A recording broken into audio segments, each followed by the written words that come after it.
کالم دافه دیری بقیه کسا لطفا نشن زیگیل سه دوز گاردا سیلمو من زدم که خاره تو گاییدم نشده چیزیم اصلا سر دافم مثل اکزیویتی تو شما دیریبنی همه تو کیری چیپ سر کارم به چه ریده فیلینی حتی تو فیلیپین اینه کلیشیت سرچ کنی از تو بیویسی I'm so real I'm so real برامون ترپ سمفونیه I'm so real I'm so real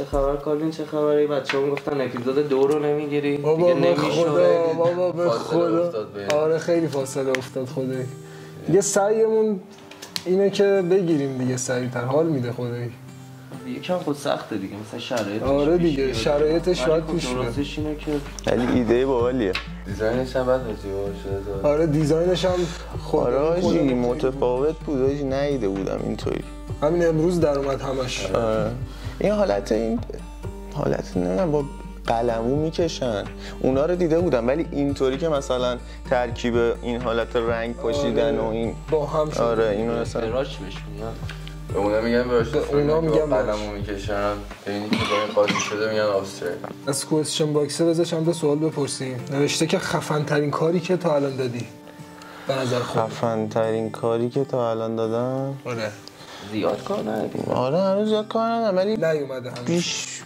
بیشترین کاری که دوستش دارم دراکولاه حیوونه اینو به میگه بچس چون جا رپ و کشش چیزی نمیاد بچش خب الان نوشته که اصلا رپ داره به همین قضیه که چند وقته با علی حیزه دوستی چه پرسیده؟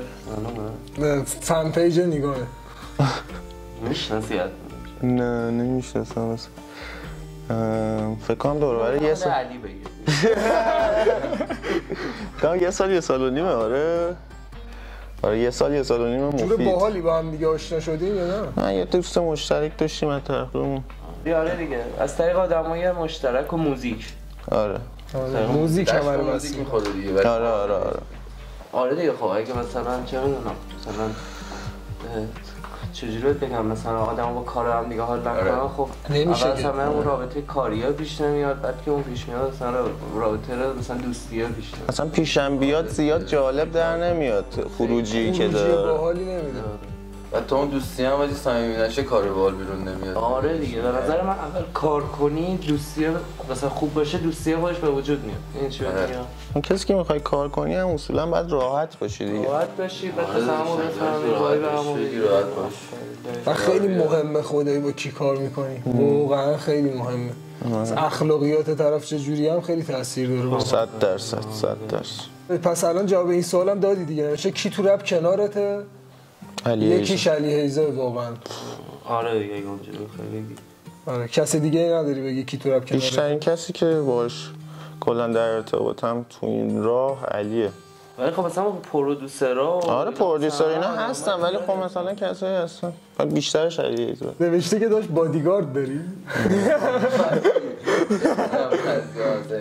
نه ما بیرون میریم معمولا زیادیم خودمون مثلا احتیاجی به بادیگارد نیست بابا اصلا خیلی سخته آدم بخواد یه بادیگارد به خودش داشته باشه اصلا اینجا بادیگاردت مثلا کجا اینجا الان واسطه اون بغل اونجا نه ولی ببین وقتی خب مثلا یه آرتیستی نه ببین یه موقع از یه آرتیست میشه که خب خیلی مثلا هیتر داری ممکنه مثلا چون توی سری داستانا بوده باشه بعد توی یه سری مثلا موقعیت‌ها خب اون آرتیست نمیشه تنها ببینی تمام دنیا اینطوریه لیل بیبی هم مثلا چند هزار تا آرتیست که اومدن بالاخره تو جای خیلی پابلیک میرن یه سری چه می‌دونم آدم هستن که امنیتشون رو بتونه ببین چی دارم بهت میگم جدا از هیتر داداش یه سری وقتا فنا خیلی بدتر از هیترها خوده میریزن سر طرف نمیشه جمعش کرد قضیه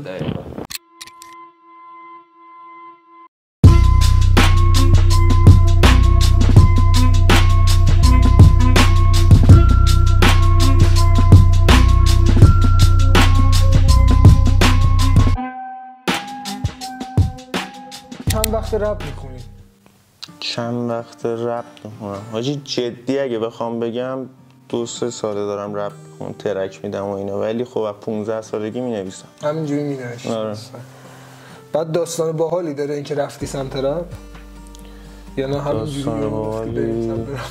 بریم رپر شیم. اصلا اولین ترک که گوشت رپ فارسی بود یا نه؟ نه فارسی نبود، انگلیسی بود، لیل وین بود. بعد ترک لالیپاپ لیل وین بود اولین ترک رپی که گوش دادم. بعد اون ویدیو کلیپش رو تو ماهواره میدیدم، بعد اصلا خیلی خوشم اومد. اصلا یه حال دیگه ای بود، میدونی با فرق میکنه. اصلا اون لحظه انرژی خاصی. اصلا اون لشیه میدونی صدای لیل وین اصلا همینجوری خیلی. لیل وین خیلی مثلا تازه ترپ اومده بود و اینا. بعد بردمن و اینا لیل وینا ترکوندن. بعد اولین ایرانی که گوش دادی چی بود؟ اولین ایرانی که گوش دادم زدپوزی بود با هیچکس واسه هر ایرانی هفته. چجوری گوش دادی یا چی شده؟ تو پی اس پی یه پی اس پی داشتم باهاش بازی می‌کردم اینا، داده بودم مثلا چند تا موزیک هم توش بریزن.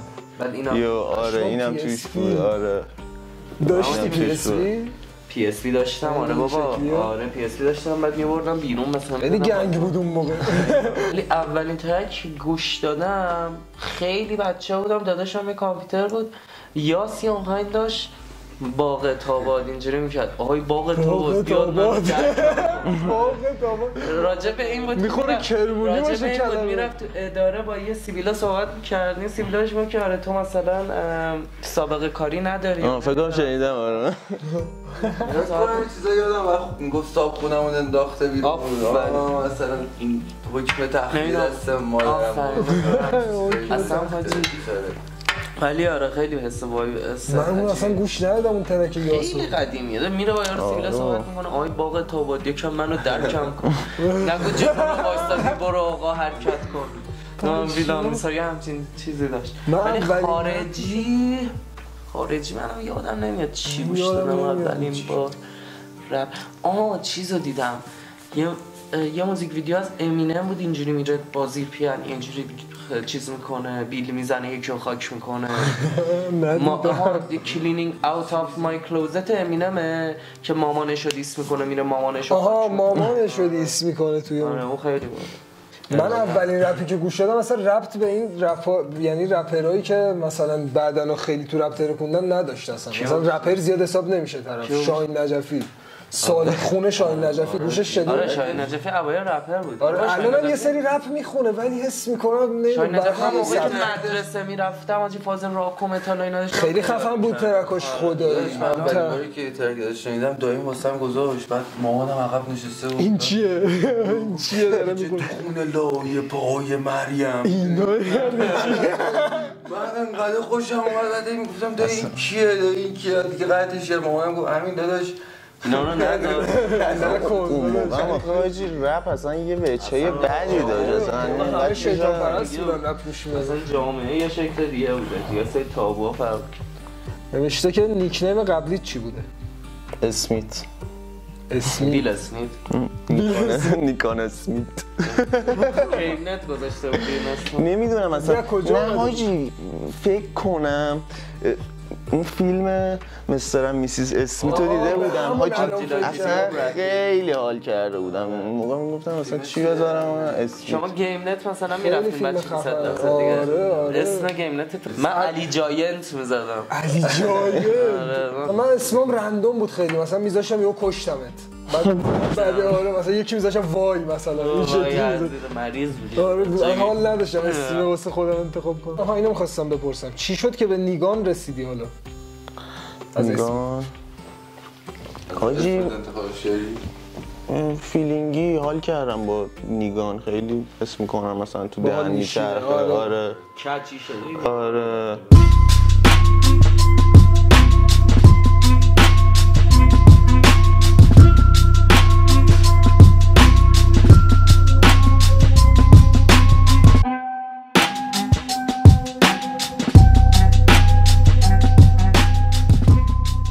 اینجا ما یه دونه سوال داریم، سروش هیچکس یا رضا پیشرو؟ خیلی سخته حاجی. واقعا سخته. آره حاجی به نظر من از لحاظ موزیکی حاجی رضا پیشرو رو بیشتر دوست دارم، ولی سروش هیچکس هم واقعا آره اونم حاجی تاثیر خودش رو واقعا گذاشته داشته. تاثیر خودش رو گذاشته. تاثیرگذارتر کدوم بوده؟ به نظرم هیچ کس تاثیرگذارتر. آره. خب بخوای فیت بدی با پایا میدی یا داریوش توکل؟ فکر کنم آجی ترکیبم با داریوش بهتر شه. با داریوش خیلی حال میده خدایی. آره. میشم به خدا فیت بده. من فیت با حالی در دست میکنم. آره. بعد نوشته که تا حالا به چند نفر تکس فروختی؟ این کارو کردی اصلا تا؟ آره. نه فکر نکنم بیشتر 5 نفر باشه. مده یعنی کسی مثلا میاد بگه که مثلا حاجی بیشتر واسه فیته نه تکس، ولی تکس هم خورده بهم. آره شده، ولی خب من دنبال این درآمد کوچیک نیستم. اگه میخواد یه پولی بیاد یه پول درست حسابی بیاد به حال بده. دقیقاً این خوبه. کار کیو تو مارکت ایران بیشتر الان قبول داری؟ الان کار کیو قبول دارم؟ ممکنه یک هفته دیگه تغییر کنه این قضیه. کچی بیتس. فقط 3 تا بگو. 3 تا بگم. کچی بیتس، کوروش وانتونز،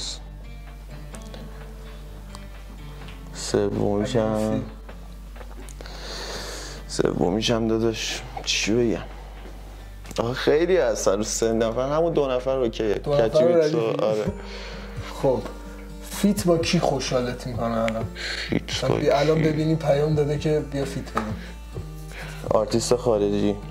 ایرانی بگو اول بعد خارجی بگو. ایرانی چیزی مد نظرم نی، خارجی ولی خیلی دوست دارم. کی؟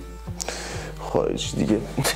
لیل وین. اصلا لیل وین رو خیلی دوست دارم. لیل وین حال میده فیت با اون؟ آره بابا، مگه میشه حال نده؟